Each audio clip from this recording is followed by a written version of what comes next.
Let me start on a very somber note. I hope it'll end up being a liberating reflection. You'll have to judge. GDP is slowing all over the world, everywhere. And the reason is productivity has been declining for 20 years all over the world. The result, unemployment's very high everywhere. And nowhere is it more pronounced than among the millennial generation coming into the workforce. Our economists tell us that we can look forward to slow productivity and slow growth for the next 20 years. And let me do the math for you. At the end of two industrial revolutions in the 19th and 20th century, here's the equation. We have to admit that half the human race is far better off today than our ancestors were before we began this industrial experiment. Granted? Also, we need to acknowledge that 40% of the human race are making $2 a day or less, and arguably they are worse off than their ancestors were before the industrial experiment. And the final equation, the industrial era, while it's benefited half the human race and been a detriment to the other half of the human race, the well-off, the very wealthy, have done quite well. Today, the 62 wealthiest human beings in the world, we could put them in this little section of the room. The 62 wealthiest human beings in the world today, their combined wealth equals the accumulated wealth of 1/2 the human population living on Earth. 3.5 billion people. There's something really dysfunctional about the way the human family is organizing its economic relationships on this earth. It's clear we're in a long-term structural economic crisis at the end of the second industrial revolution. But now this industrial era has given rise to a much more profound crisis, an environmental crisis. We have spewed massive amounts of CO2 and methane and nitrous oxide into the atmosphere of this planet to create this industrial way of life. And now we have so much CO2, methane, and nitrous oxide in the atmosphere that it's blocking the sun's heat from getting off the earth. We are in real-time climate change. This is no longer a theory. This is no longer looming on the horizon. This is no longer imminent. Climate change is now at the house, in the door. What's terrifying about climate change, and unfortunately it's never explained, because if it were explained, our human family would be justifiably terrified and motivated and driven to begin to transform this planet. Climate change changes the water cycles of the earth. That's what this is all about. It's never explained. We're the watery planet. Our satellite probes go to other planets, and what's the first thing we look for? Water. No water, not interested. Recently, they discovered what they think is dirty water on Mars, and everybody is thrilled. Our ecosystems on Earth have developed over millions of years based on the water cycles, the cloud cycles that traverse them across the Earth. For every 1 degree that the temperature of the planet goes up because of industrial-induced CO2 emissions, for every 1 degree that the temperature goes up on this planet, the atmosphere is actually sucking up 7% more precipitation from the ground. The heat is forcing the precipitation into the clouds, so we're getting more concentrated precipitation, more violent water events, but they're more infrequent, throwing the entire water cycle of the Earth off kilter. More blockbuster winter snows. 8 feet in Boston that last season? My gosh. More dramatic spring floods. That flood in the Carolinas, remember? They said this flood only will occur once every 1,000 years. It's the new normal. More prolonged summer droughts. My wife and I were in British Columbia, and we're coming into Vancouver, and the pilot says, we have some smoke coming in. And I turned to my wife and I said, he means smog. No, he meant smoke. Wildfires from British Columbia to California. Summer drought and wildfire. We have Category 3, 4, and 5 hurricanes now, so dramatic that they're destroying infrastructure and killing people all over the world. That hurricane that hit the Philippines, this was the most powerful hurricane ever recorded. This is the new normal. What I'm saying here is that climate change is dramatically changing the water cycles. They're on an exponential curve. This is absolutely frightening. It's terrifying. And if you are a young millennial about to start a family, if you're a parent here or a grandparent, I want you to listen to this.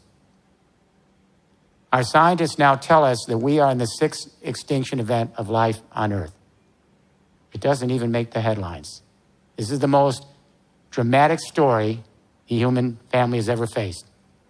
There have been 5 mass extinction events on Earth in 450 million years, and each time the chemistry of the planet shifts very quickly. There's what we call a turning point and massive die-out.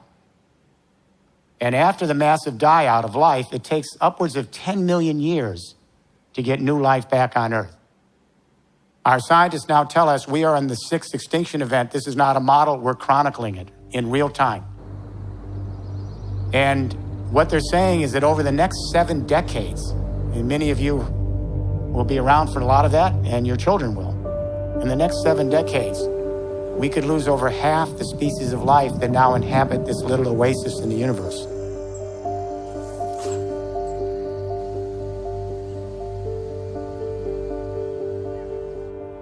As my wife says, we just are not grasping the enormity of this moment. We might acknowledge climate change, but we're going on as business as usual with a little greenwashing. 99.5% of all the species that have ever been on this planet have come and gone. Those are not good odds. And what's interesting is human beings, we're the actual youngest species. We're the babies. Anatomically modern humans have only been here about 200,000 years. There's no guarantee we're going to make this. And the new studies that have just come out, they're even more terrifying because they're seeing the freshwater melts in the Arctic now, in Greenland, and now in Antarctica much quicker than we expected, changing the ocean currents.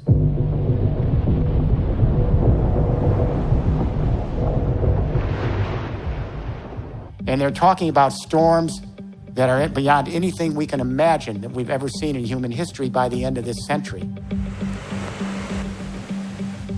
Talking about the major coastal cities where much of our urban population is underwater. This is not a century from now. This is in the lifetime of many young people who are 4 and 5 now and will be my age when we're in full steam into this new era, this abyss. So what do? We need a new economic vision for the world. It has to be compelling. We need a game plan to deploy that vision, and it needs to be quick.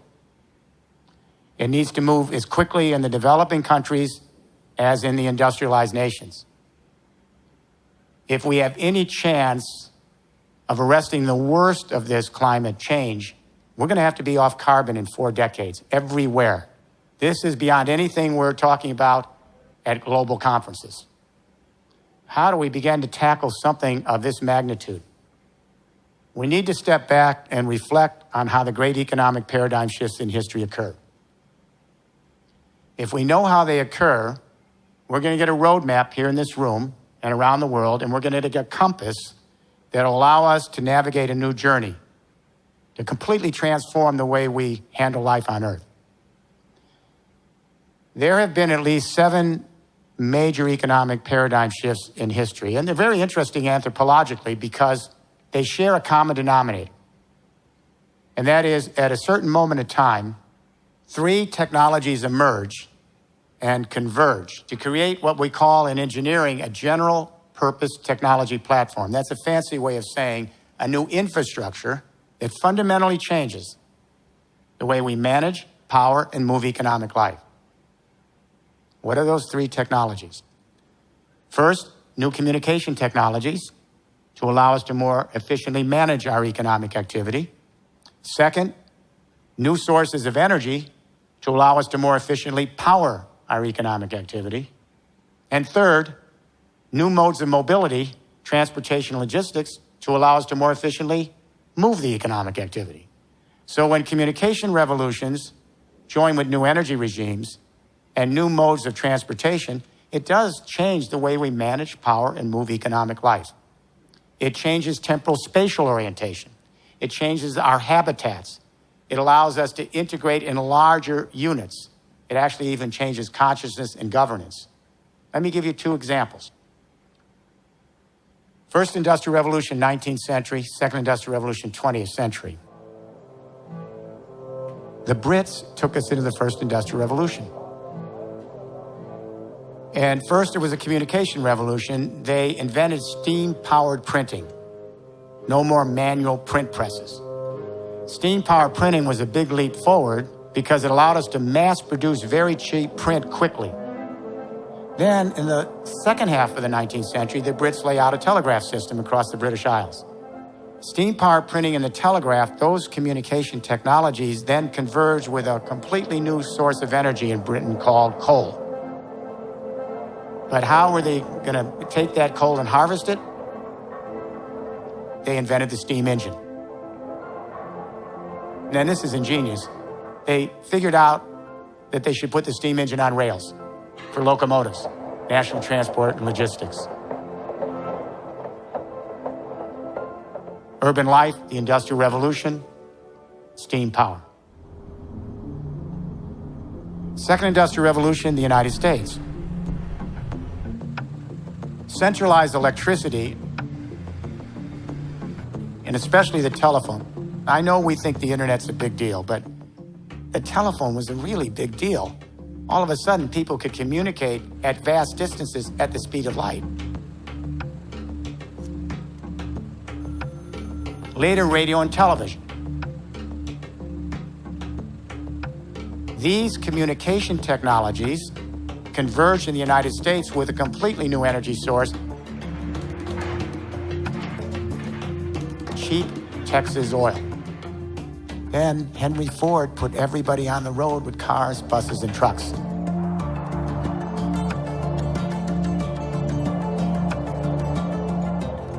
Second Industrial Revolution changed the way we manage, power, and move economic life.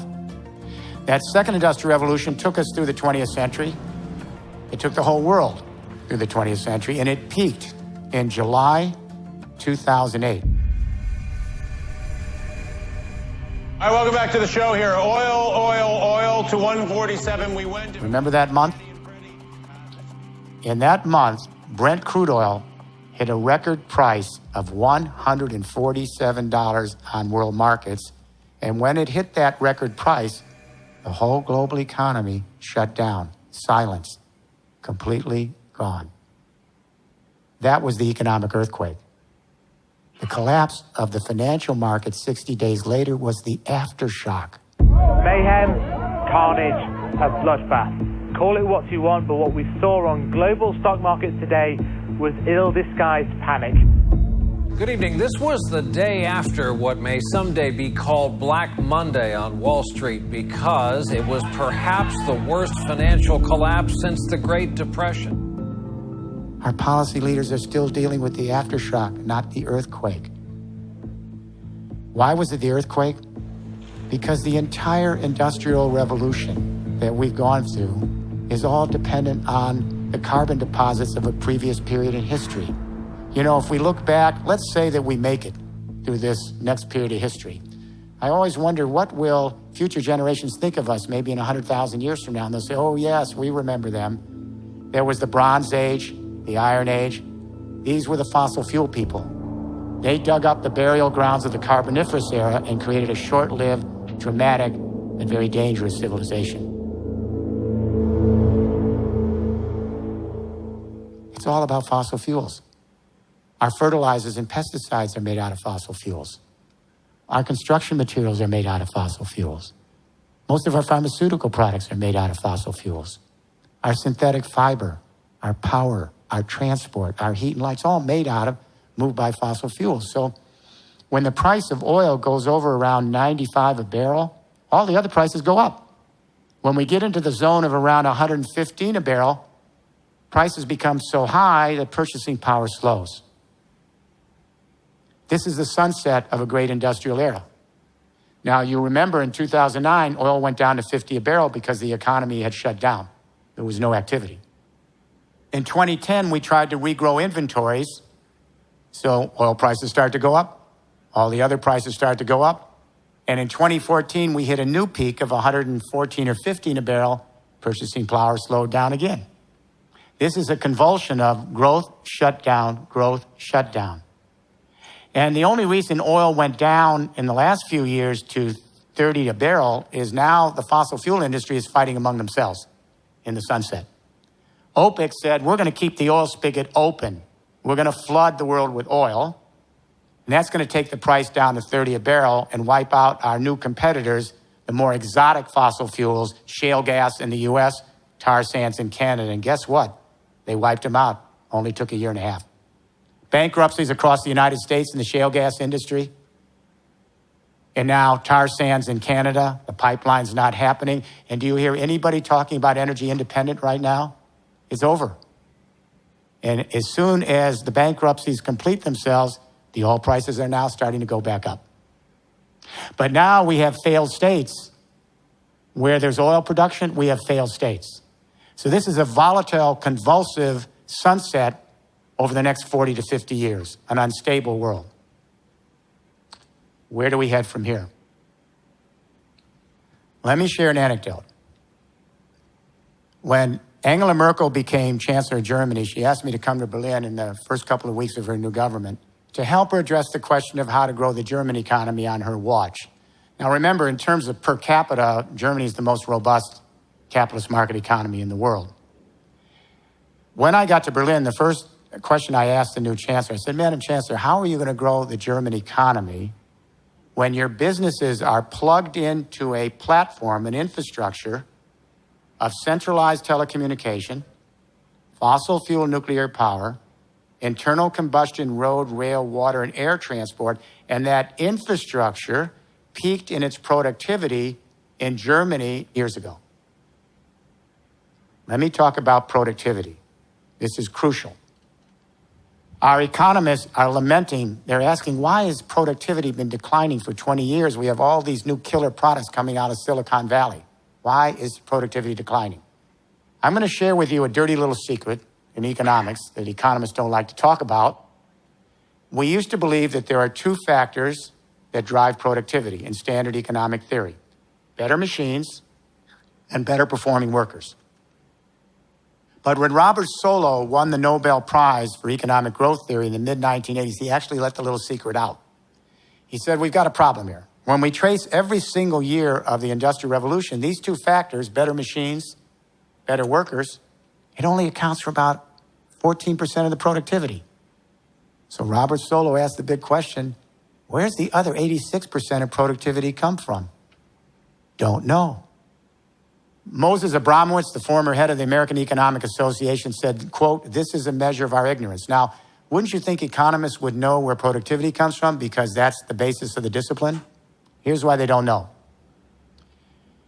When classical economic theory was penned in the late 1700s, the vogue was Newton's physics. Newton was the big guy in town. Everybody wanted to use Newton's metaphor so they could be more scientific because he had discovered the laws that run the universe, supposedly. The economists also fell in line. For example, you know Newton's law, for every action, there's an equal and opposite reaction? Adam Smith borrowed that metaphor for his invisible hand of supply and demand. For every action on the supply side, there's an equal and opposite reaction on the demand side. Newton's law, a body in motion stays in motion unless disrupted. Baptists say borrowed that metaphor, the French economist. And he suggested that, well, supply will stimulate demand, which will generate supply, which will stimulate demand unless disrupted. All of our economic theory, if you go back and take a look at it, it's all based on Newton's metaphors in physics. There's only one problem with this. Newton's physics has absolutely nothing to do with economics. Nothing. Nothing. Economics is governed by the same laws that govern the universe, the solar system, the biosphere on Earth, and every single thing you and I do in our economic life while we're here on this planet. Here are the two laws that govern everything in the universe, including our economy. The first law of energy says, all the energy in the universe is constant since the Big Bang. No new energy has been created, no energy has been destroyed since the Big Bang. That's the conservation law. The second law of energy says that's true, that the energy isn't created or destroyed, but it always changes form, but only in one direction. From concentrated, the Big Bang, to dispersed through the galaxies. From hot to cooled off through the galaxies. From order to disorder, from available to unavailable. Entropy is a measure of the energy that's still there, but not available to do useful work. There are three systems that we can talk about in thermodynamics. An open system that exchanges matter and energy with the outside world. A closed system which exchanges energy with the outside world, but doesn't exchange matter. And an isolated system which doesn't exchange matter or energy with the outside world. The Earth, in relation to the solar system and sun, is B. We get plenty of energy for the sun. We don't have to worry about this for billions of years. But in terms of the fixed matter on this planet, we don't have a lot of additional matter coming down here. We get a few meteorites, a little cosmic dust, but whatever we have in terms of fixed matter, which is a form of energy, has been here since we blew off the sun and cooled off. All of you have smartphones on you right now, and there are little granules of rare earths in those phones. They've been here since the Earth has been here. That's a form of energy. It's a material form. So, here's what economics is all about. We extract low entropy available energy in nature, a rare earth, a metallic ore, a fossil fuel. We extract it, and then through our value chains, we store it, we ship it, we produce goods and services from it, we consume it, we recycle it back to nature. Those are value chains. At every step of conversion, when we take nature's resources and move it through society, at every step of conversion, we have to embed energy into that good or service to get it to the next stage of what it becomes. But we lose some energy in the process of that conversion.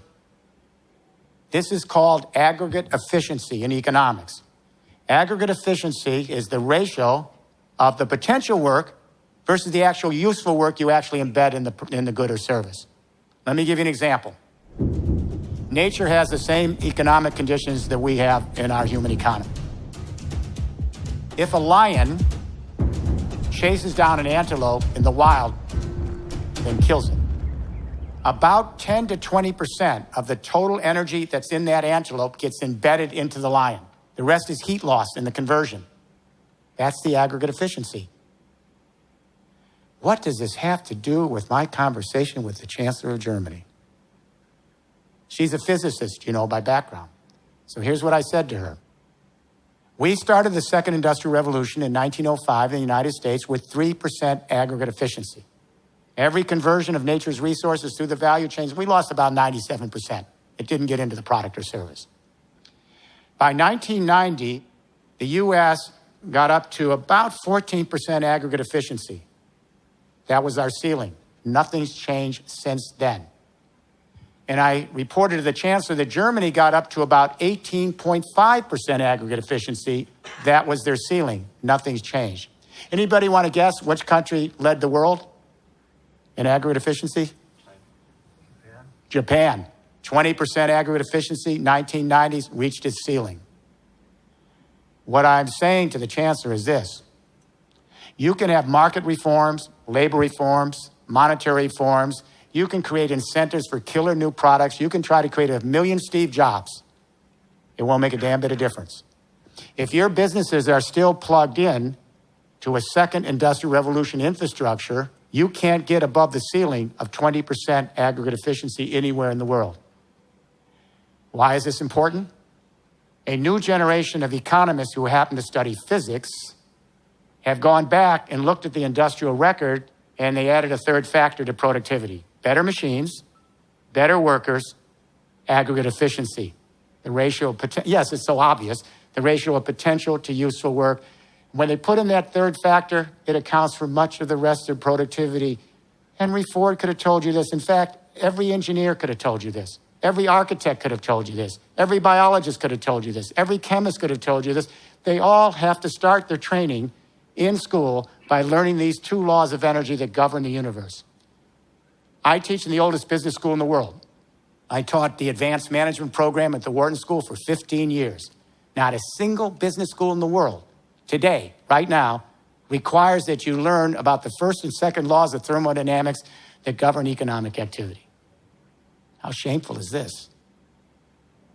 So in that first day with the chancellor, we discussed the third industrial revolution, a new convergence of communication, energy, and transportation to manage, power, and move Germany. At the end of the day, in a private session, the chancellor said, Mr. Rifkin, we will have this third industrial revolution here in Germany. The communication internet is now matured. It's been 25 years since the World Wide Web. We have digitalized communication. Now this communication internet is converging with a nascent, digitalized, renewable energy internet. And now both those internets are converging with a fledgling, automated, GPS, and very soon driverless road, rail, water, and air transport internet to create three internets: communication internet, renewable energy internet, automated transportation logistic internet, one super internet to manage, power, and move economic life. These three internets ride on top of a platform called the Internet of Things. We're embedding sensors in all of our devices, as you know, so they can monitor real-time activity and then talk to other machines and talk to us.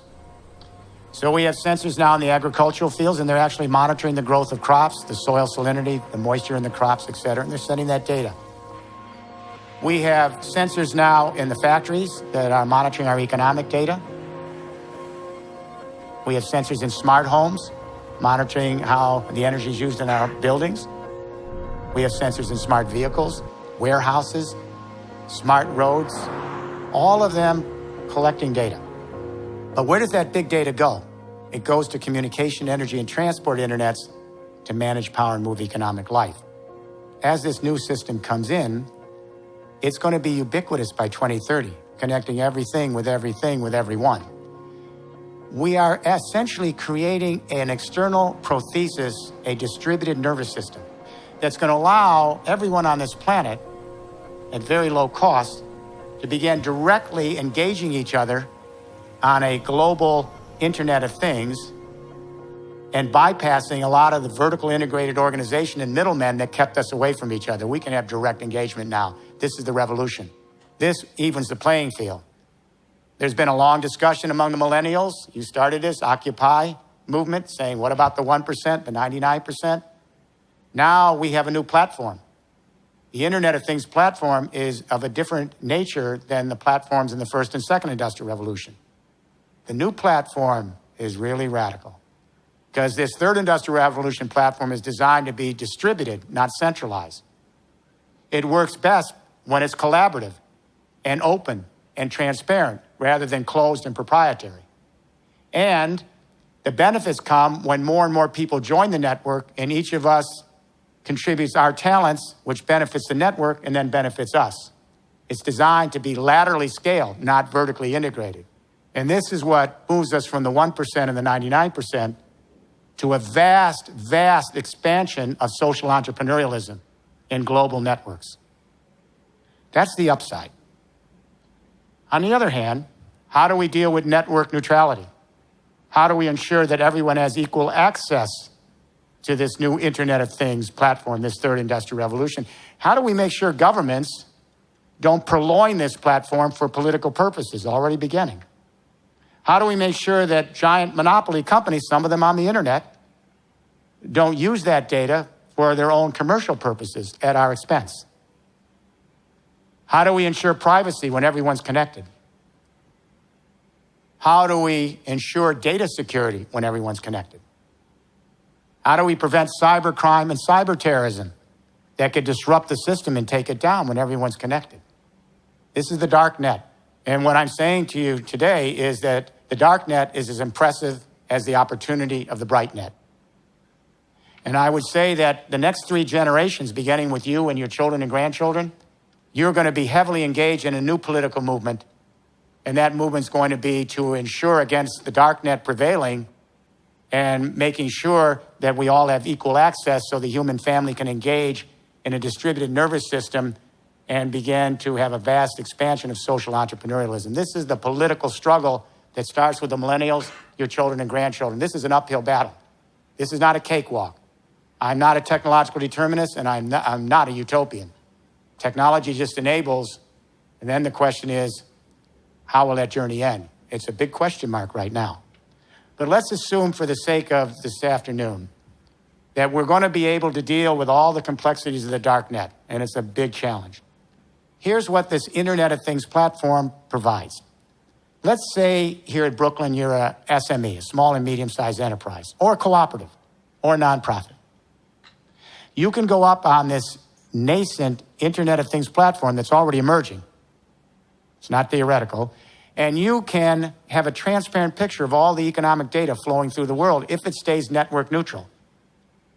The power here is enormous. We think Snowden was a big deal. Now all the economic data is going to be open to everyone, not just a few government secrets. But in a network neutral world, you're going to be able to go up on this platform and have a completely transparent picture of all the data. You can go up on the platform and cut your big data on your value chain out from the noise. Then you can mine your big data with analytics. Then you can create your own algorithms and apps that will allow you to dramatically increase your aggregate efficiency at every step of conversion on your value chain. And as you do that, dramatically increase your productivity, dramatically reduce your ecological footprint, and dramatically plunge your marginal cost. Some of those marginal costs are going to get so low, they head to zero marginal cost. And when they hit near zero marginal cost, it gives rise to a completely new economic system. In economic theory, the optimum market is where you sell at marginal cost. Marginal cost is after fixed cost. Once you pay for whatever the technology is, the marginal cost is what it costs to produce a unit. Classical economic theory, we've always said that the most optimum market is where you sell at marginal cost. Here's the problem. We never expected a technology revolution, digital revolution, that would be so powerful in its potential productivity that could actually reduce the marginal cost for some goods and services to near zero, meaning there's no longer a profit margin, and you can produce goods and services for each other beyond the market in the sharing economy for nearly free. This sharing economy didn't come out of the blue. Capitalism gave birth to this sharing economy. Let me be clear. As muddy as the sharing economy is, it's the first new economic system to enter onto the world stage since capitalism and socialism in the 19th century. It's a remarkable historical event. This is already happening. Zero marginal cost phenomenon is not theoretical. It's been how many years since Napster, the file sharing service? About 17 years? 17 years. Well, this little file sharing service started a revolution. We have 3 billion people right now on the internet, and now the Internet of Things, who are actually producing and sharing virtual goods at near zero marginal cost beyond the market, disrupting entire industries. We have young people that are producing their own music. And what does it cost to have a little technology, a little machine that allows you studio quality music when you want to record in your home? And then whether you send that music to one person on the web or a billion, it's zero marginal cost. You just need a service provider, keep your power up. I was surprised when that Korean performance artist a couple years ago, 1 billion people went to his website, zero marginal cost. We have millions of young people any given day who are producing their own YouTube videos. Take a little video, put it up on the web, 1 billion people can see it, zero marginal cost. We have people producing their own news blogs and social media, near zero marginal cost. We have millions of people contributing to Wikipedia and constructing the knowledge of the world and a nonprofit website for free. This is the most improbable experiment I could ever imagine. I don't know how Jimmy Wales came up with this. I would have said this cannot succeed. Adam Smith said each individual pursues their own self-interest and never cares about the public good. But in pursuing their self-interest and not giving a damn about the public good, By pursuing their self-interest, the society is better off. I always thought it was a little dubious, but that's how we grew up. But apparently, none of the millennials have read Adam Smith. Because, for example, in Wikipedia, you're all freely giving your talent, putting things up on Wikipedia, constructing the knowledge of the world. You democratized knowledge in less than 15 years, and the accuracy is now book publishing. What's happening? People are creating their own free ebooks. My new book came out on the Pirate Bays before we could publish in our languages, and God bless them, they were ranking it before Amazon could even touch it. We have 6 million college students taking massive open online college courses taught by the best professors at the best universities. They're getting college credits. It's free. You can't win here. You millennials have won. Unless we outlaw all the technology, we've got to find a way to live with it and find value with it. Entire industries have been disrupted in the 17 years since Napster. The music industry has shrunk. Television has declined because everyone's producing their own YouTube videos. You're all producers, sharing with each other. Newspapers and magazines have gone out of business with social blogs, but thousands of new enterprises have emerged. Not just Google, Facebook, and Twitter, all of these are new, but thousands of startup enterprises, profit and nonprofit. They're creating the platforms. They're creating the apps. They're creating the connectivity. They're using the analytics and the data. It's a revolution. Well, we thought there'd be a firewall here. And certainly we could understand how zero marginal cost brought on by digitalization would affect the virtual world, but we didn't think it would move over the firewall to the physical world. What I'm saying with the zero marginal cost society is that firewall is broken now. It's called the Internet of Things, completely gone. We have millions of people now producing their own renewable energy right now at near zero marginal cost, free. And now as we move to car sharing, and as we move to driverless transportation, we're going to see the marginal cost plunge toward near zero in transport and logistics in the next 20 years. Let's go back to Germany. What's happened in the 10 years since that first conversation with the Chancellor? We are now in Germany at 32% of all of the electricity powering Germany now is solar and wind, right now, in 10 years. And this is a northern country, doesn't have a lot of sun. We're going to be 35% of the electricity, solar and wind by 2020. We're going to be 100% renewable energy by 2040. Absolutely. And what's interesting is the fixed cost of introducing the solar technology and the wind turbines and the geothermal heat pumps. Solar and wind are on an exponential curve, just like computers. When I was a kid in the 1940s and 50s, there's only a few computers. They cost millions of dollars. And the chairman of IBM at the time said, we probably will need a total of 7 computers. Maybe 7. This was an optimistic forecast. We did not anticipate exponential curves in computer chips, Moore's law. So all of a sudden, Intel figures out that their engineers are doubling the capacity on that chip every 2 years. This is still going on. So even if you're making $2 a day, everyone's going to be connected to the Internet of Things within less than 15 to 20 years. And the fixed costs are going to be as cheap as your cell phones in 20 years. Everyone's going to produce their own green electricity. These exponential curves are not going away. You know how much a solar watt used to cost? $78 to generate 1 watt solar in 1978. You know how much it costs to generate a solar watt today? Not $78, 50 cents. It's going to be 35 cents in 18 months from now. This is really moving quick. And this is what you're not told here in the United States by the energy companies. We have power and utility companies, some of them in my group, global group, and they're quietly, right now, buying long-term 20-year contracts for solar and wind electricity in Europe and America, quietly, right now, for 4 cents a kilowatt hour. And the Berkeley National Labs, government labs, just announced they're generating wind and solar. I think it's somewhere between 2.8 and 3.5 cents a kilowatt hour. It's over, actually, for fossil fuel and nuclear. And the next big bubble, I will tell you now, is going to be the $100 trillion in stranded assets in the fossil fuel industry. This is going to make the subprime mortgage look like the small-time game. Because we're moving toward parity, and then solar and wind are getting cheaper and cheaper. That's what's going on behind the scenes right now.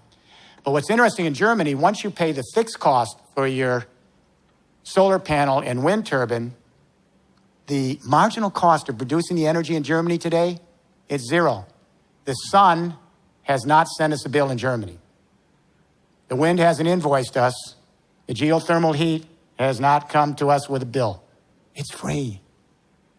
So what happens when German businesses can plug in to a communication internet that then converges with an energy internet, and we digitalize the electricity grid so everyone can produce their own solar and wind and either use it off-grid or sell it back to the grid? What happens when companies plug in to an energy internet where the cost of the energy is near zero marginal cost? Think about when they have to move across their value chain, and at each step of conversion on their value chain, their energy cost is near zero. How does any second industrial revolution country compete with that? And it's not big Germany only. Little Denmark's done this. Anybody can do this. Who's producing all the new energy? In Germany, there are 4 major power companies: EnBW, RWE, E.ON, and Vattenfall, these giant global vertically integrated companies. And frankly, we thought they were invincible. What's happened to them in 10 years is what happened to the music industry, television, newspapers, magazine, and book publishing. Thousands of small players have come together in electricity cooperatives, farmers, small businesses, neighborhood associations. All of them went to the banks and got loans, these electricity cooperatives, and every bank was completely fine about giving them the loans. Why? Because they knew that the energy they generated would get a premium price when they sell it back to the market. Nobody was turned down. They're creating all the new energy. This is power to the people, literally and figuratively power to the people. What happened to the big 4 power companies? They're producing less than 7% of the new power, and they acknowledge they're out of the game. Why? To their credit, they were the most efficient means to produce and distribute centralized power, fossil fuel and nuclear power, vertical integration. But the new energies, they require millions of small players connecting where they are and collecting. You have to collect the sun everywhere in little amounts, and the wind everywhere where you are, and the geothermal heat everywhere where it is, and rewards cooperatives who laterally scale and join together in networks. Big companies can't put all these players together. The players come together in their own regions, the cooperatives, and they join together. It is power to the people. Does this mean this is the end of the energy companies? Not necessarily. Many will go out of business. Some will not. About 7 years ago, the E.ON, one of the giant 4 companies, asked if I would debate their chairman, Mr. Tyson, but in a neutral country, the Netherlands. We had a 3-hour debate. And I said to him, look, you're not leaving the second industrial revolution tomorrow morning, but you also have to be in the third industrial revolution tomorrow morning, because you have a 25, 30-year transition to get from the second to the third and find new value. And I said, in the new system, it operates quite differently than the old system. In the new third industrial revolution, you make more money by selling less and less and less electricity. I said, what you do is you set up partnerships with thousands of enterprises, and you help manage the energy flow through their value chains. You help them with their big data. You help them mine that big data with the analytics. You help them with their algorithms and apps, dramatically increase their productivity. In return, those thousands of enterprises will share their gains back with the power companies. It's called performance contracts. We're now doing it. Guess what? Last year, the chairman of E.ON, took him 7 years. They're moving to renewable energies, and they want to help manage parts of the energy internet with energy services. EDF, the great nuclear power in France, has joined our group. We're doing the whole build-out of the third industrial revolution in parts of Europe, in northern France, the Netherlands, Luxembourg. And EDF said, we're with you. They're on the ground helping lay this out. They're not leaving nuclear tomorrow, but they see that the handwriting's on the wall. So the companies that don't go there, we don't need them. It's not just Europe, now China. When President Xi came into power with Premier Li announced that and I was pleased, he announced he had read my book, The Third Industrial Revolution. He put out a public announcement. I'd never met him.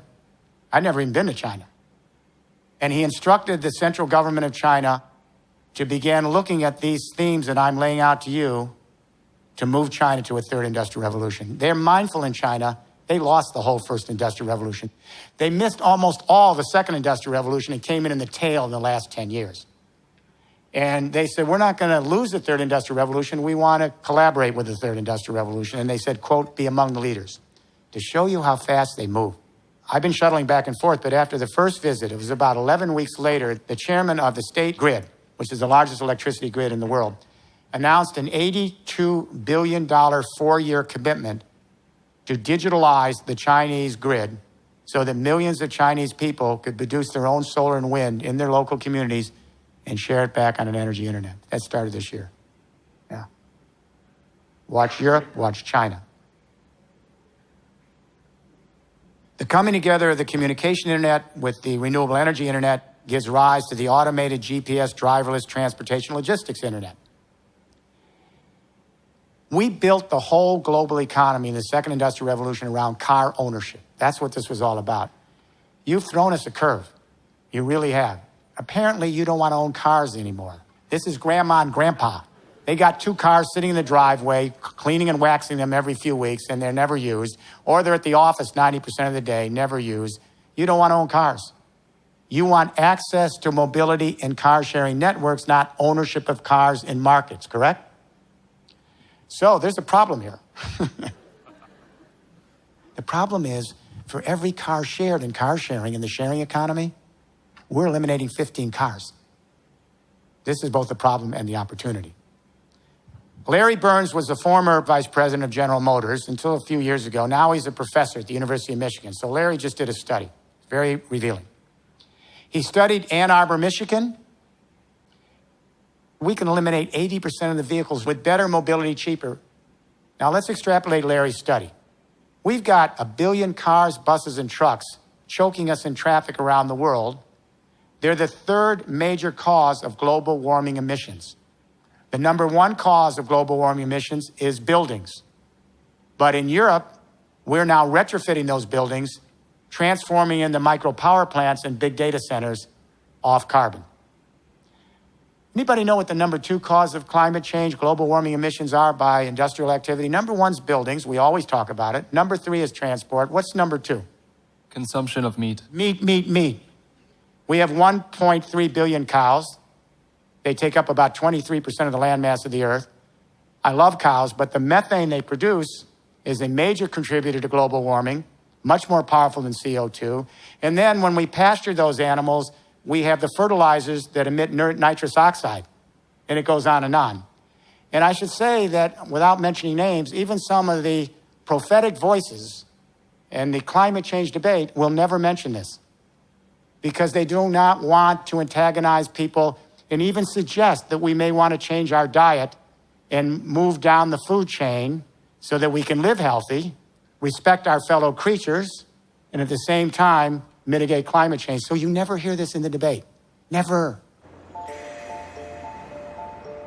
Number three is transport. So if Larry's right, Larry Burns, we're going to eliminate probably 80% of the vehicles in the world in the next 2 generations because the millennials, your children and grandchildren, are never going to own cars again. This I know. And the remaining 200 million vehicles, they're going to be electric. They're going to be fuel cell driven. They're going to be operated by near zero marginal cost renewable energy. This is already happening. They're going to be 3D printed with composite recycled materials at low marginal cost. They're going to be driverless. This is already happening. This gets to the question of, is this the end of the road for transportation companies? Not necessarily, but they have to change their business model. While they're still in the second industrial revolution selling cars, buses, and trucks, they have to move to the third industrial revolution where they help manage vast networks along with all the other players. This is a very cool thing that happened about 6 weeks ago. Daimler asked me to join them. Daimler invented the internal combustion engine, so I'm always mindful they're a step ahead. And the chairman of Daimler Trucks brought together 350 journalists from around the world in Germany, asked me to come in. I laid out the same story we're talking about here. And then the chairman of Daimler Trucks, who's one of the 8 board of directors, he announced that Daimler's in a new business, and that is logistics on the transportation internet. And he announced that Daimler had equipped in the last 3 years 300,000 trucks full of sensors, 300,000 vehicles, and they're on the roads now. These are what I call big data, mobile big data centers.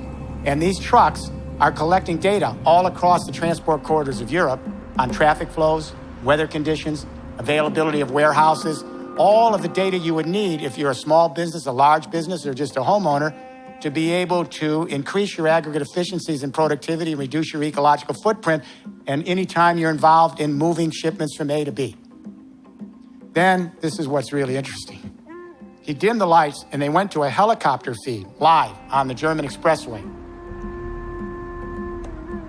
And the helicopter zooms in on these 3 trucks on the German expressway, and then they went right into the cab of the trucks, and the drivers are waving and talking to everybody in the room. And the chairman of Daimler Truck said, "Okay, gentlemen, take your hands off the wheel, take your feet off the pedals." All of a sudden, the drivers became software analysts. No longer drivers, they were software analysts monitoring the data. The trucks then started to platoon together, automated, into a mobile data, almost a train going down the highways, collecting data. So they're providing the data and then the analytics so that you will have apps so that you can find ways to increase your aggregate efficiency and be a player in the system. Smart. So how do we finance this? How do we pay for this? We are laying out a plan in Europe called Digital Europe, Smart Europe. And working with the European Commission, we're building this out over the next 10 years.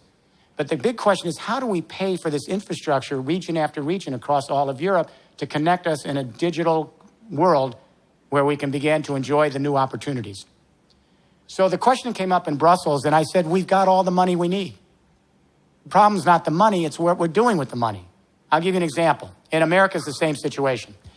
In Europe, we spent $741 billion equivalent US dollars on infrastructure in 2012, 1 year alone. That's just a bad recession year, typical. The problem is what we spent it on. We spent the money on an old second industrial revolution platform. Remember what I said to Chancellor Merkel?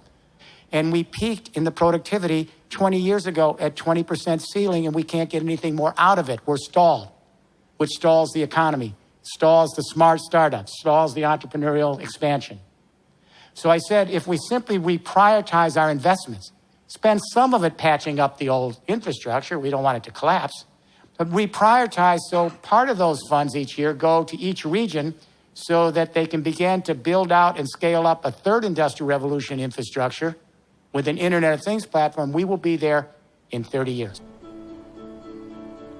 This year, we reprioritized our funding at the EU, and beginning in January of next year, regions across the EU will secure EU funding, leverage against private equity, and each region will customize and build out, like Wi-Fi, their plan, and then connect up region to region to region.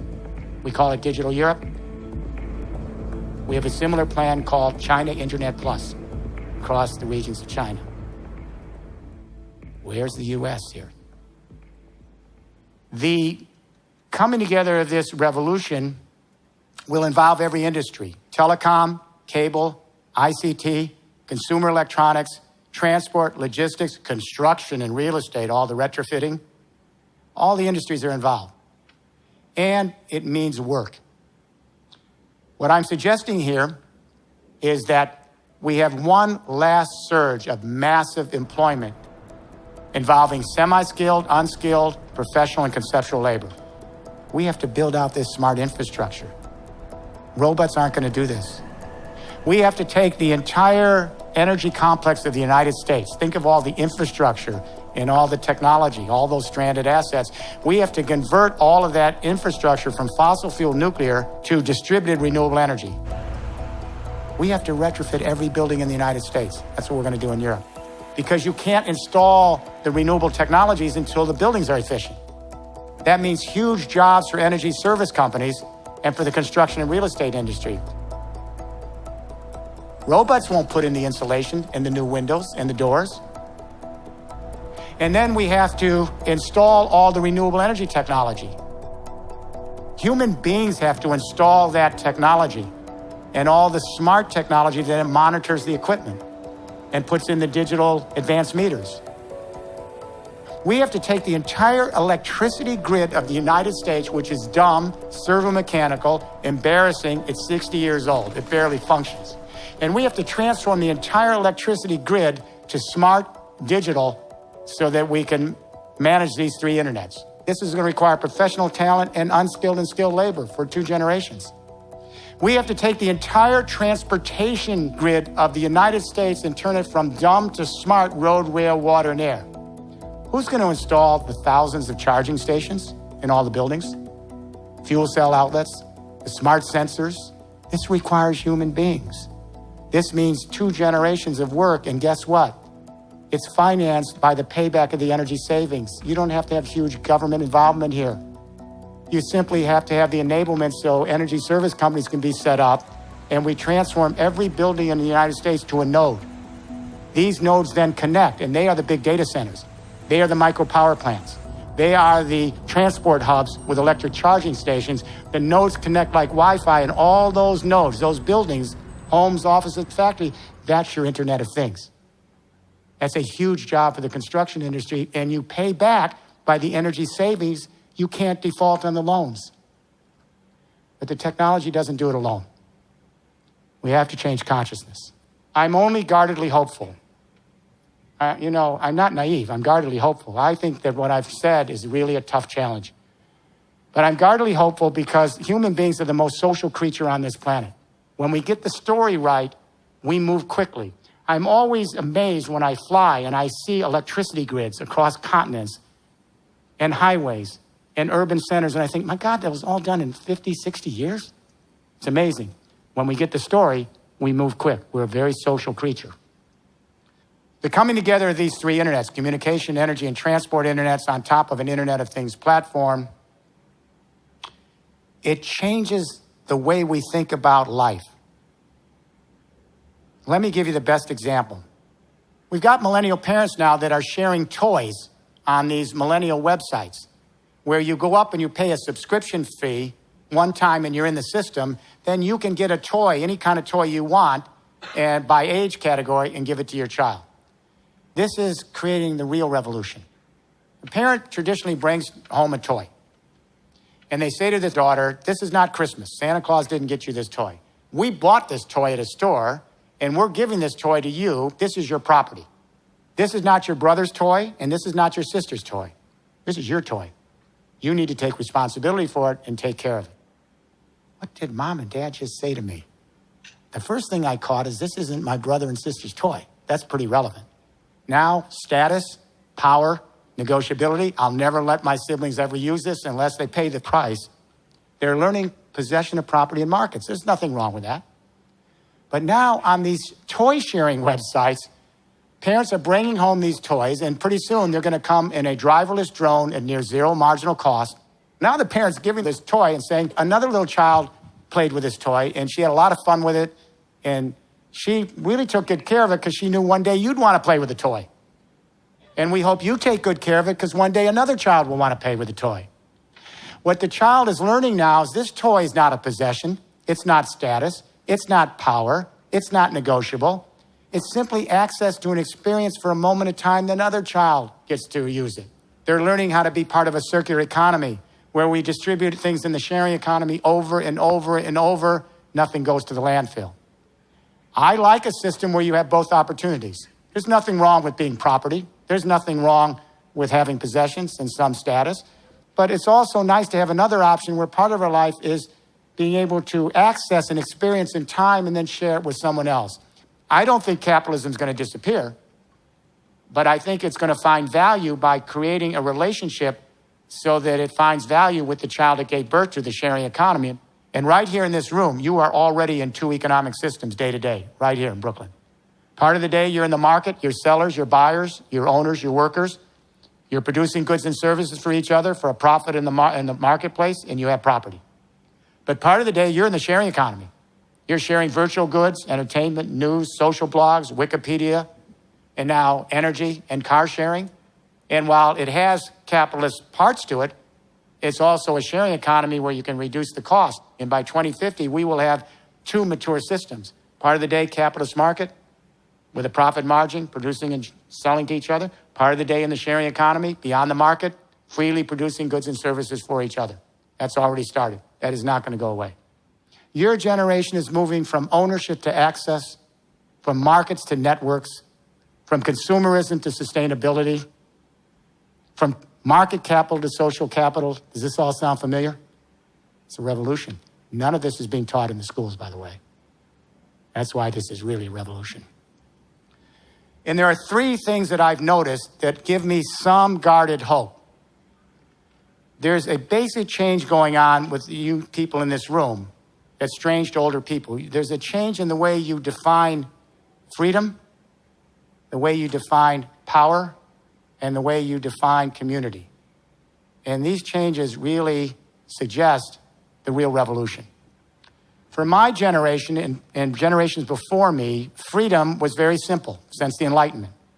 To be free, in an Enlightenment perspective, is to be an autonomous agent, to be self-sufficient, to be independent, to be not beholden to others, to be an island to oneself so that one can have freedom as exclusivity. For the millennial generation that grew up on the internet, autonomy is death. Being an island to oneself is death. Because for your generation, you ask the question, how can I flourish to the full extent of my possibilities here on the planet? And it's clear that your answer to that is I flourish to the extent that I'm embedded in network after network after network, community after community where I can share my talents. And those talents can benefit the network and come back to benefit myself. I'm free because I have access. And for you, freedom is not exclusivity. It's not being an autonomous agent. It's inclusivity. It's access to others in networks. Do I have this right? This is very alien to our generation. We may have to change all the constitutions in the world. This is a completely different idea about freedom. You have a different sensibility about power, which makes the older generation very nervous. We essentially have believed that power always has to be a pyramid. It goes from the top down. That is power. There's no other way to define power. It's a pyramid, from the one to the many. But young people that grow up on the internet, it's strange because you grew up thinking that power has to do with the networks you're engaged in. For you, power is not vertical, it's lateral. For you, power is being enmeshed in network after network where you benefit each other. Open source. This is so strange to our older generation. We do not have this notion of power. It makes no sense to us, actually, but it makes total sense to you. And finally, I think most importantly, we're seeing a change in the way a younger generation perceives identity to community. I grew up in a post-Westphalian world, the nation state. We were very clear on community. That is, each individual is born to be an autonomous agent, and we're each sovereign. We are each a sovereign to ourselves. And each of us, as a sovereign to ourselves, we compete with other sovereign individuals in the marketplace for scarce resources in a zero-sum game. Our nations represent us because they are sovereigns. And they represent all the millions of individual citizens who are sovereigns against other nations. And each nation then competes with every other nation for scarce resources in the marketplace or the battlefield in a zero-sum game. That's the post-Westphalia nation-state world. Here's my question. Does anyone here believe that we're going to be able to address climate change and bring the human family together and take our responsibility for our fellow creatures in the earth we live in with that worldview? Anybody? What we're beginning to see with millennials, and I don't want to overstretch this, but I'm beginning to sense a shift from geopolitics to biosphere consciousness. Just beginning to see it. Hope it doesn't go away. I don't think it will. The biosphere is that 19 kilometers from the stratosphere to the ocean, where all life and all the chemicals on the planet interact to maintain the ecosystems, the biology of the earth. We're getting 14-year-olds coming home with biosphere consciousness, and so they're becoming the biosphere police. We got young people coming home and saying to their father, why are you using so much water here while you're shaving? Can't we turn it off once in a while? We're wasting the water. They're saying to their parents, why is the little red light on the TV? We haven't been in that room for 3 weeks, wasting electricity. They're saying to their parents, why are there 2 cars in the driveway? Why can't we at least car share one? They're saying it to their parents. This is the one I'm particularly fond of. And it brings a smile to me. We actually have young people coming home, and at dinner time, they're asking their parents where the hamburger came from on the table. Yes, I'm sure some of you have had this experience. They're saying, did that hamburger come from a rainforest? Did they have to destroy the trees for 4 little inches of topsoil, which only gives you 3 years of grazing, so that that cow could become my hamburger? And when those trees are destroyed for the topsoil to graze the cow for the hamburger, the kids are smart enough to understand, the high school kids, that those trees harbor rare species of plant and animal life that only live in those canopies. They go extinct. And then they connect the dots. If the trees disappear for the soil to graze the cow for the hamburger, those trees are not there to absorb CO2 from industrial emissions. And that means the temperature of the planet goes up. So then a mother cannot feed her children if she's on the farm because she's getting spring floods, summer droughts, and wildfires because of the hamburger. These kids are learning ecological footprint, junior high school, and they're coming home. They're beginning to understand that everything each of us does all day long, and even when we're sleeping, intimately affects some other human being, some other creature, and the planet we live in. This is so alien to the way previous generations grew up. You're beginning to connect the dots and say we live in an indivisible biosphere community. There's no escape. This isn't just academic. Our well-being depends on the well-being of the whole system and all the creatures in it. We have young people who are beginning to extend their empathic concern to the rest of the human family because you're all Skyping on global classrooms. Heck, 1 billion of you are on Facebook. That's the largest fictional family in history. And what's promising to me is that part of this generation is also beginning to empathize with our fellow creatures. Not just the polar bears and the penguins on the poles, but all of our fellow creatures. And I got to tell you, my wife and I are into animal rights and animal protection. Our fellow creatures have a right to be here. We do not have a right to end existence for them. This is their planet, as well as our planet. So I think we're beginning to see a shift in the notion of freedom, how we perceive power, our sense of community. We're heading to a biosphere frame. This is all good. Let me be clear on why I've been doing this work. I'm terrified about climate change. I began working on energy issues, it was in 1973, and wrote a book, Entropy on Climate Change, in 1980. I thought we had more time. I did not anticipate the feedback loops. We couldn't even see them until they came, and then each feedback loop creates 10 more on an exponential curve. We just didn't see it. We thought linear. Now we're really scared. I'm going to tell you, we are really, really scared. Because now we're in a runaway exponential curve on the water cycles. We didn't see it. The fortunate thing is we now have a new infrastructure paradigm, a third industrial revolution, that can allow us to move off carbon quickly in 3 decades. We have the technology that allows us to do this because zero marginal cost is the ultimate metric for reducing ecological footprint. If people equipped with little technology are constantly finding new analytics and apps to increase their aggregate efficiency at whatever value chain they're in, it means we're using less of the earth and getting more out of it. In other words, more of the energy or materials gets into the product, less is lost. Then if what we do produce is shared, share the cars, share the homes, share the toys, we're distributing in a circular economy over and over. Nothing needs to go to the landfill. Every resource is always there for us.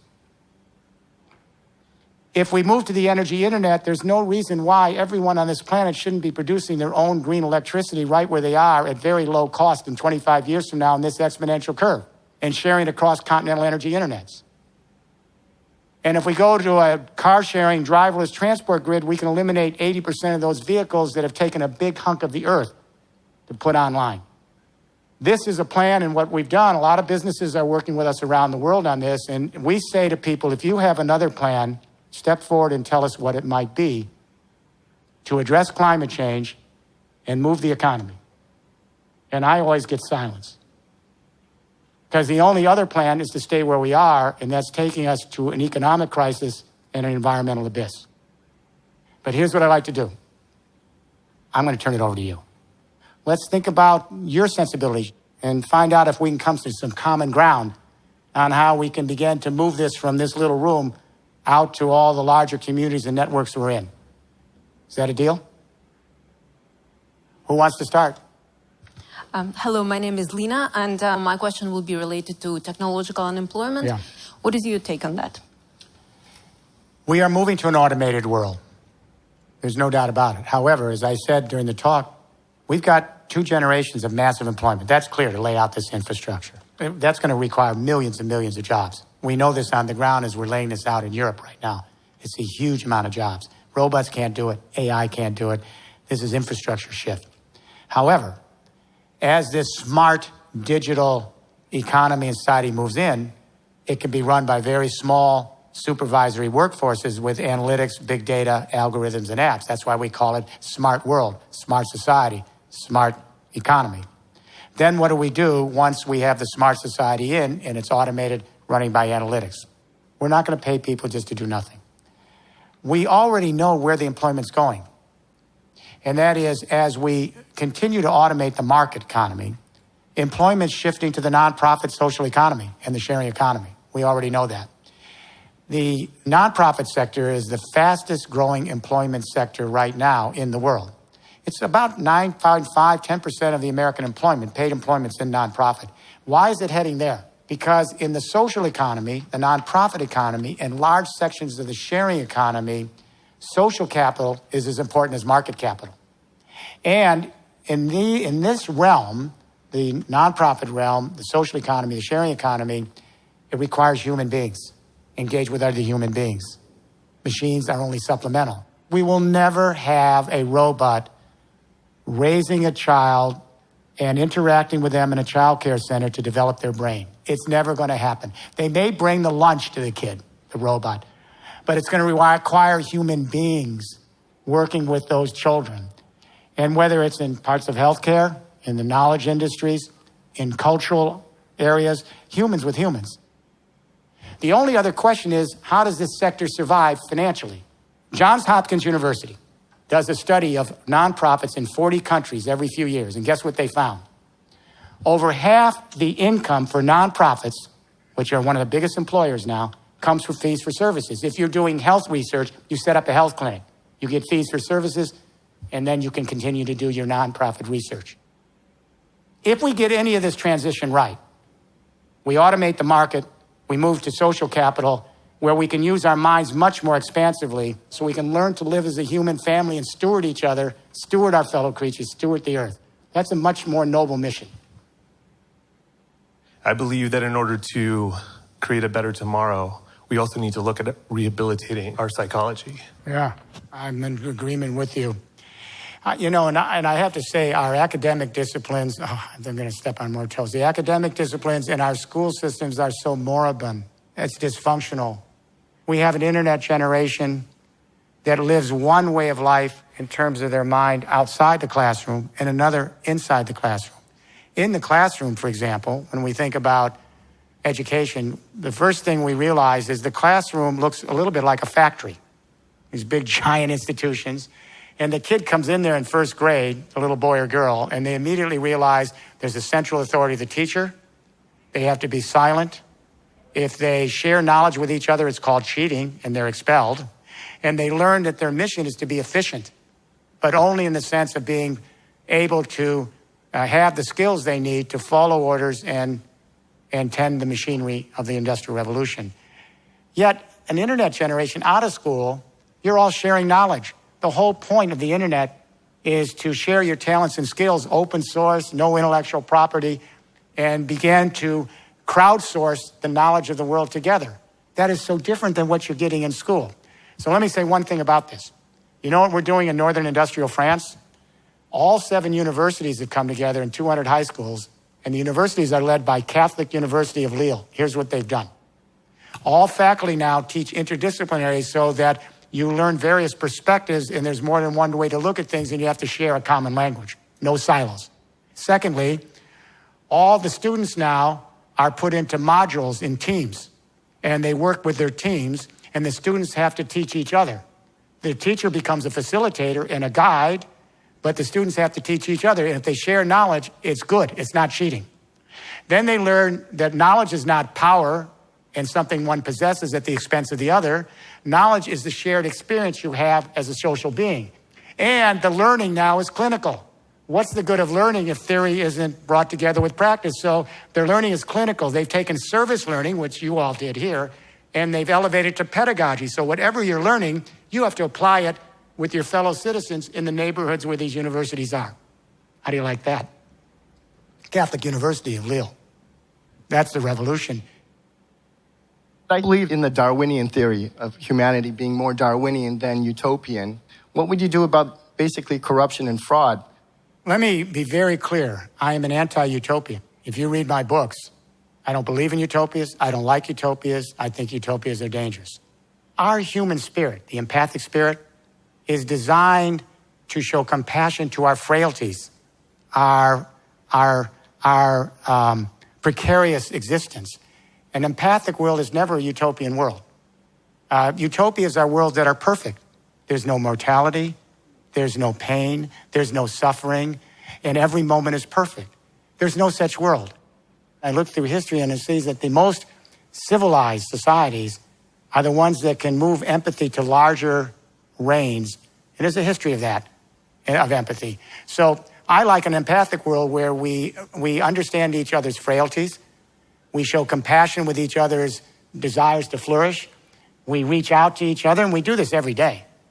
And when someone that we know is in joy or pain or suffering, we do this with our fellow creatures that are in trouble. It's the empathy that runs day-to-day life, not utopias. And I think George Frederick Hegel got it right. He wrote a little passage that I read 40 years ago.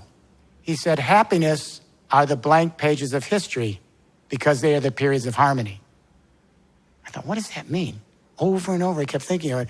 Well, he's right, because when you read historians and you read their view of history, you think we're pretty pathological creatures, because historians always chronicle the mayhem, the genocides, the wars, the redress of social grievances, because those moments are extraordinary, not ordinary. They imprint a stamp on us. They move us to fright and flight because they're so extraordinary, they're remembered for generations. But when you then chronicle all of history as if it's a series of these very, very dysfunctional episodes in life, you get a pretty dire picture of the human race, correct? Happiness are the blank periods of history where most of us, as we evolve our empathic concern to larger social units, our day-to-day life is reaching out to each other in some ways to help, to show our concern, to provide our compassion. It's not the few. We do this as the multitudes. I'll give you an example, cooperatives. You never hear about cooperatives in business school. There are banking cooperatives and housing cooperatives and agricultural cooperatives and construction cooperatives. In some countries, they're the largest banks. They're the social housing. It's never mentioned in business school because it's a different form. It's people coming together and sharing their destiny. This is the true sharing economy, cooperatives, and that's why they're the engine, the vehicle for the new sharing economy. But they're never mentioned. Societies that are able to nurture the empathic sensitivities that are in our neural circuitry are the ones that don't have to worry as much about the secondary drives, which are brutality and corruption and all the bad things that go with it. So I have a little bit better picture in my mind of the evolution of the human race. What I'm suggesting is the next stage is biosphere consciousness. As we begin to see climate change impacting our entire community, and there's nowhere to escape, we begin to realize we're part of that community. And so we're getting a younger generation that's beginning to empathize with our fellow human beings and our fellow creatures in one biosphere. This is a hopeful narrative of the human race with all the dark periods in between. So I hope you leave with that message. At least I believe that the history of the human race is to overcome and to transcend ourselves and to empathize in larger social units until we see ourselves as part of one life force on the planet. I'm Tony. I think you might be coming up against something with these new corporate agreements that they want to foist on us, TPP, TIPS, and so on. But they do seem to contain provisions that would put corporations at an advantage over governments, over elected governments. Well, let me give you a counterpose. There's another kind of agreement emerging with very different politics. President Xi and Premier Li introduced an idea called Belt, One Road, the Belt and Road Initiative. This is a very different initiative because here's the U.S. trying to isolate, if it will, China with its specific agreements, corporate-led. And the Belt Road Initiative is the idea of resurrecting the old Silk Road from Shanghai to Rotterdam. But it requires a different sensibility. Originally, it was designed just to get a railroad across the hinterlands, crossing the stands all the way into Europe and a Mediterranean route around the southern edge and to Italy. But then it quickly escalated to a conversation, wait a minute, Europe's doing digital Europe, the Internet of Things platform, third industrial revolution, and that it not only will be in the EU, but our partnership regions in the Mediterranean. That's a billion people market. 500 million in the Union, 500 million in our partnership regions in the Mediterranean, North Africa. China has a similar plan that we've worked with them. It's identical, called China Internet Plus. So the conversation quickly led to, wait a minute. Europe is China's largest trading partner. China is Europe's second largest trading partner. How about a Belt Road Initiative from Shanghai to Rotterdam? That's now in deep conversation, but it requires a different sensibility. No one can control the Internet of Things platforms centrally because it's designed to be distributed. That's the resiliency of the system. And so that if any one power, any nation across the region, is going to try to control it from the top, you can't do it because you can go off grid. And I think all the parties are aware of this. And in my dealings in Beijing and Brussels and Berlin, they're aware that this is a new partnership. It requires collaboration. You got to share best practices.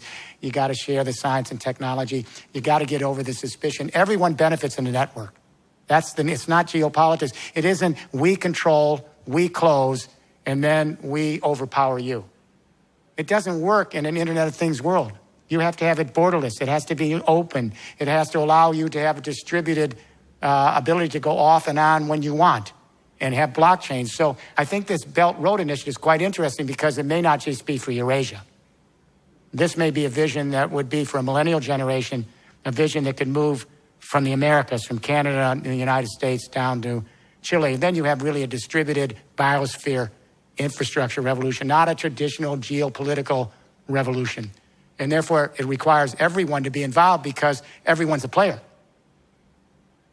My name's Danielle. How do you see your vision and what you've been talking about affecting large food systems in industrialized countries as well as developing countries? You know how much energy the agricultural system uses?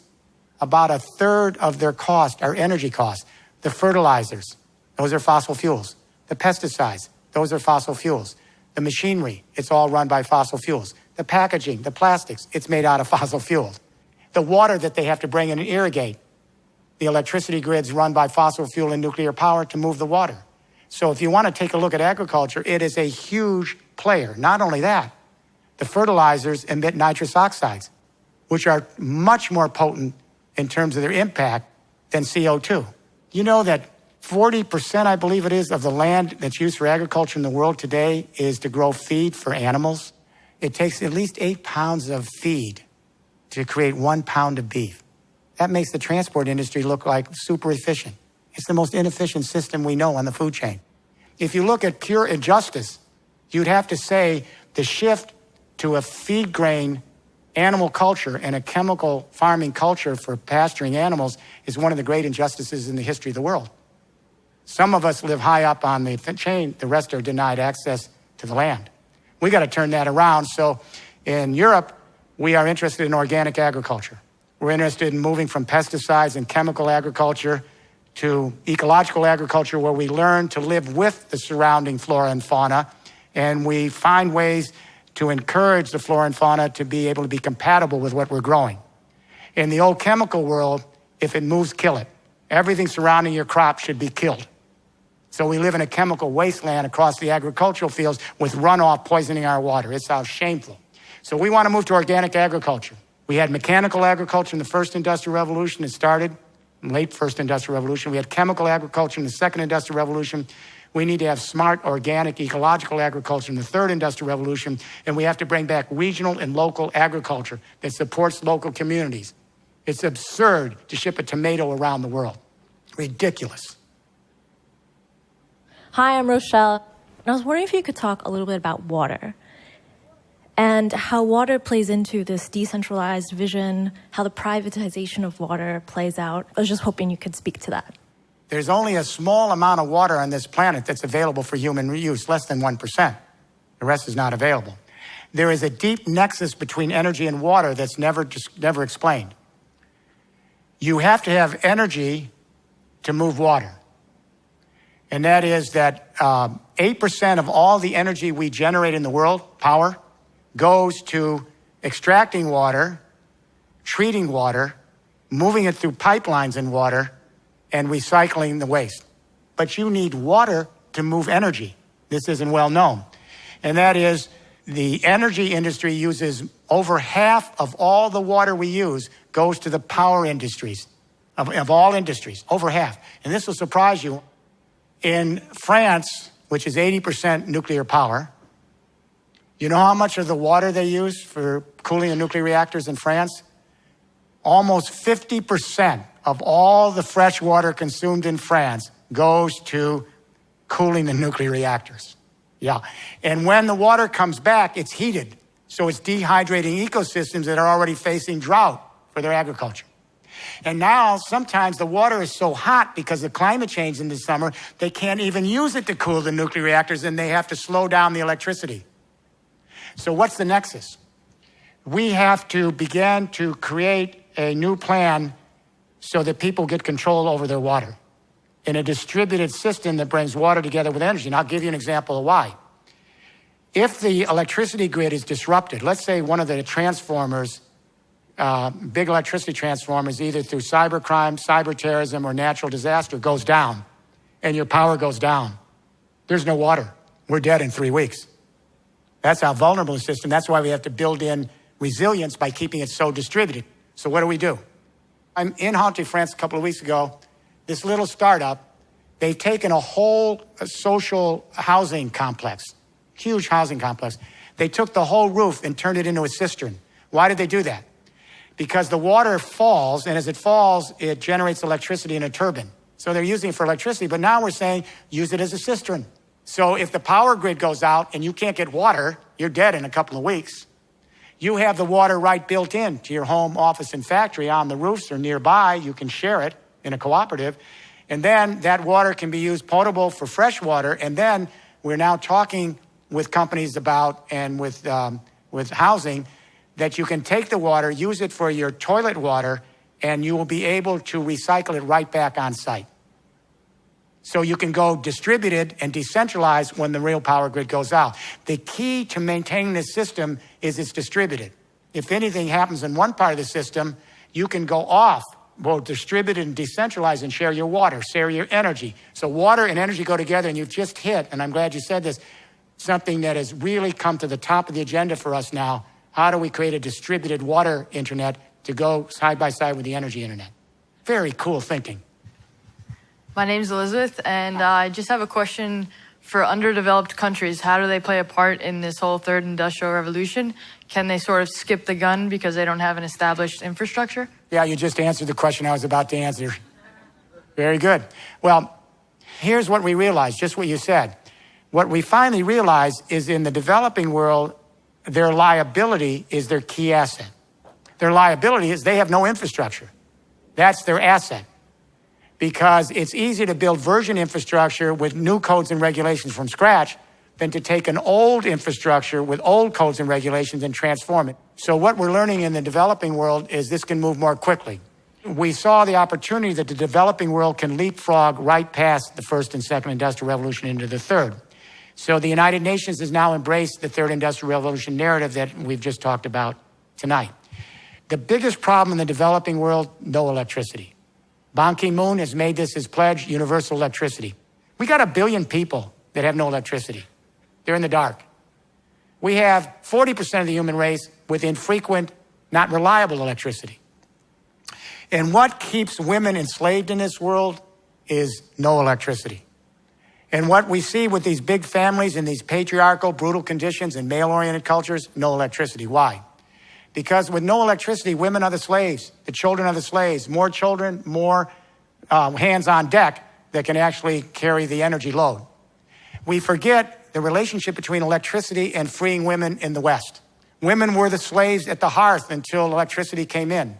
Electricity freed women from that slavery, if you will, to go to school beyond the first 5 grades.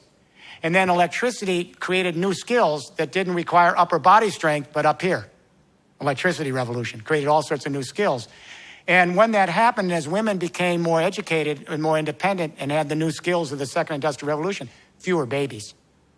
You can give out millions of condoms. It'll make no difference until you bring electricity into the developing world, free the women, have them get educated, and have them be recognized as half the human race. And what's interesting is the women are setting up these microgrids, a lot of it. So you see in rural Africa, they go into a village, it's happening in India too, and small startups, they come in, they lease a solar panel on each roof. They give you a lease. And then they give you a cell phone. This is happening all across rural India and now sub-Saharan Africa. But instead of a big centralized grid, then you go village to village to village and you create microgrids that are laterally scaled. This is going to take off very, very quickly. It already is. This is the smart social entrepreneurs of the next generation. This is why I'm really pleased to see this happen. It brings confidence that we can do better. I'm Ray, and I've been thinking during your whole talk about how do we overcome monopoly? We have to worry about a new kind of monopoly. Now, I'm going to be honest with you. I love Google. It is the magic box. I'm now so lazy that anything that comes up, especially at my age, I ask the magic box. It is a great research engine. However, when everybody needs Google, and it's the only research engine, and it's our window to the research we need, it starts to look like a global monopoly, and it starts to look like a public utility. What did we do with successful businesses that had a product line that was so important that everybody needed it and was a public good? What did we do in the second industrial revolution with the telephone industry? We, in America, in other parts of the world, we government took over a lot of it.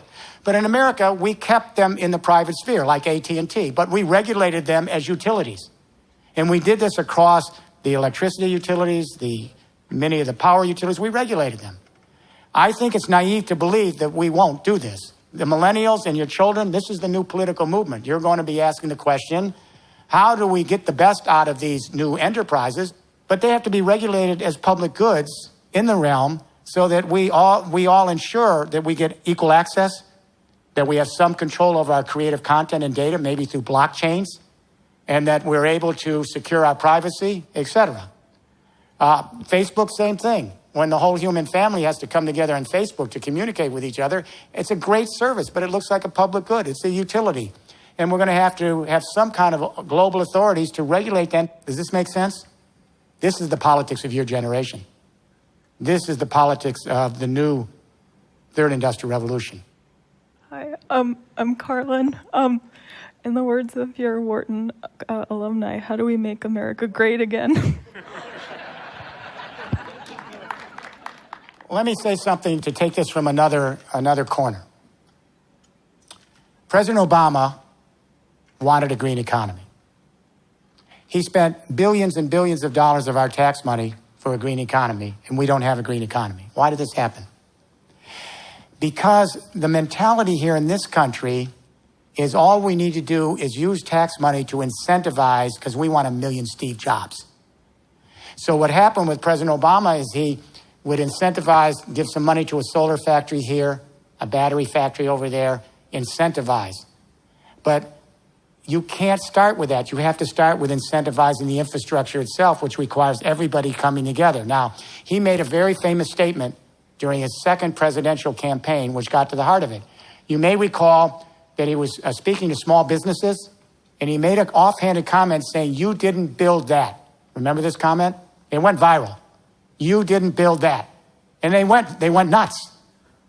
He was referring to infrastructure, and he was trying to say the infrastructure comes first, then you can create your new businesses with it. The problem is they went viral because the small business said, "No, we create America. It's the entrepreneurial spirit."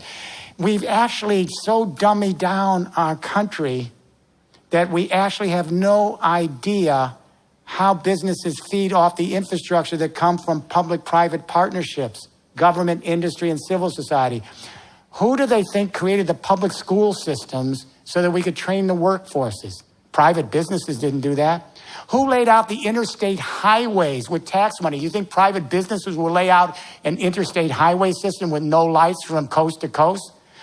Who underwrote all the pipelines that had to bring in the electricity, the gas and the telephone industry, on and on and on? In fact, let's look at Steve Jobs. The fact is that most of the research that went into his smartphone was government-funded research. He marketed the product. But we've so dummied down that half the country or more doesn't want the government to do anything. They don't even want the government. This is the failure of the United States. We do not have a social market economy. Europe does. Other parts of the world do. But in America, we have this whole idea that it's just the entrepreneurial spirit, let the companies rule, let the marketplace reign. This is our death knell. Because if we can't work together in each county and each state with business, civil society, academia to lay out this platform and create the regulations, codes, and standards, then the new businesses come, then the new models plug in. So what I'm saying is, look to the infrastructure, and your millennial generation, it's up to you now to bring this sense of a social market economy back into the dialogue. We need government, we need business, we need the civil society, we need public capital, we need private capital, and we need social capital. All three equal players at the table.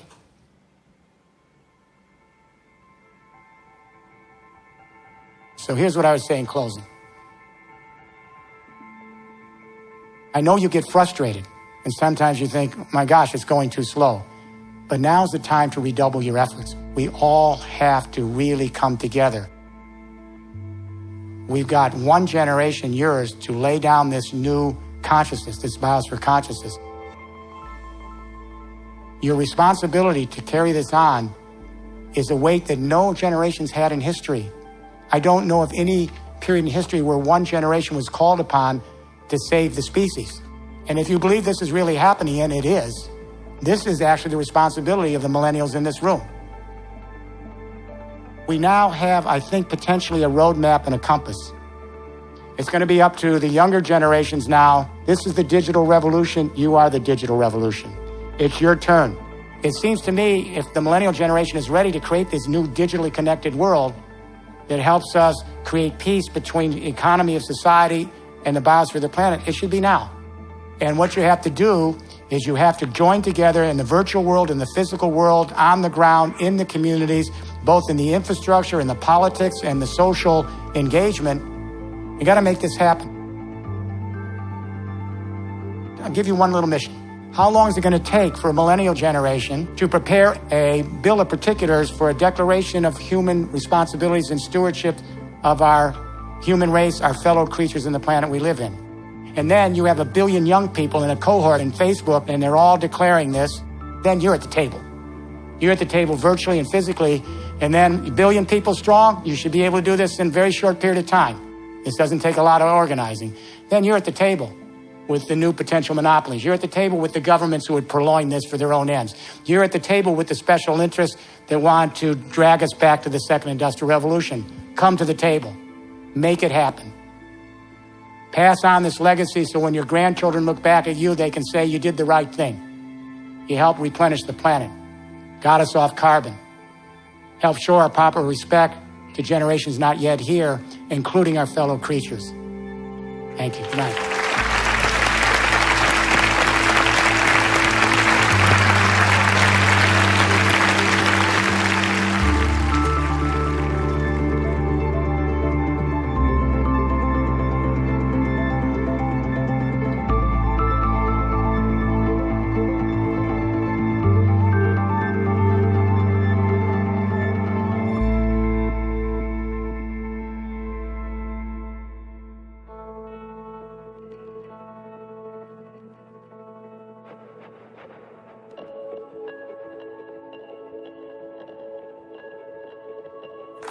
Hi. Right now?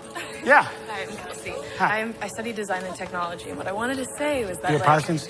No, Okay. SBA. Okay. But, like, the real problem is that a lot of people who have this passion and who, like, really do care about this stuff, we're getting purchased out. And, like, Yeah. so the real thing is, like, everyone doesn't have the same enemies. Like, the people who really care, like, they're going to be purchased and they're going to end up working for someone somewhere, and they're going to feel like they have to compromise. Yeah, no, I understand. Well, it's a delicate game every day. You know, as you get older, you have to think about life goes really quickly. And if one doesn't have the commitment at 25, you're not going to have it at 50. And this time we need a generation that can stay close to the mission all the way through their life and pass it on to the kids. And I understand how difficult this is, believe me. Hi, thanks for coming. Thanks so much for this. Very enlightening. My pleasure. Do you have any recommendations on how to get more involved at a local level? Brooklyn's ideal. Brooklyn should be the place. Absolutely. This is where a lot of the startups are. I 100% agree with you. I interviewed like 30 people for the documentary I'm working on, including Robert Reich, and they all are optimistic long-term. I'm only guardedly hopeful that demographics is on our side. It's called the millennials. The millennial generation is more sustainable, more ecologically oriented, but I think it's an uphill battle. As Thomas Paine said, every generation must recreate the world anew. The digital generation, you're there. Do it. You don't need to look back at those who are our history. Look to the future of what you want for your children. Hi, how are you? Good, I just want to shake your hand. Oh, thanks. Yeah, thanks for coming. The zero marginal cost is possible if the data centers are for free. Yeah. So we need... Well, you know, it's Wikipedia. They do nonprofit. They get contributions. Yeah. It's tough, but they make it because enough people believe in it. Or you look at BlaBlaCar or Etsy. They've done it with a little bit commissions. Look at Patagonia. They've become a benefit company. And they say there are 8 or 9 states that have passed legislation now saying, look, if you're a benefit company, profits don't have to be your first motive. Therefore, you won't risk hostile takeovers. So there's a lot of stuff moving, but it's difficult. So I encourage you to do that. Take some risks. Don't sell out. That's what I'm saying.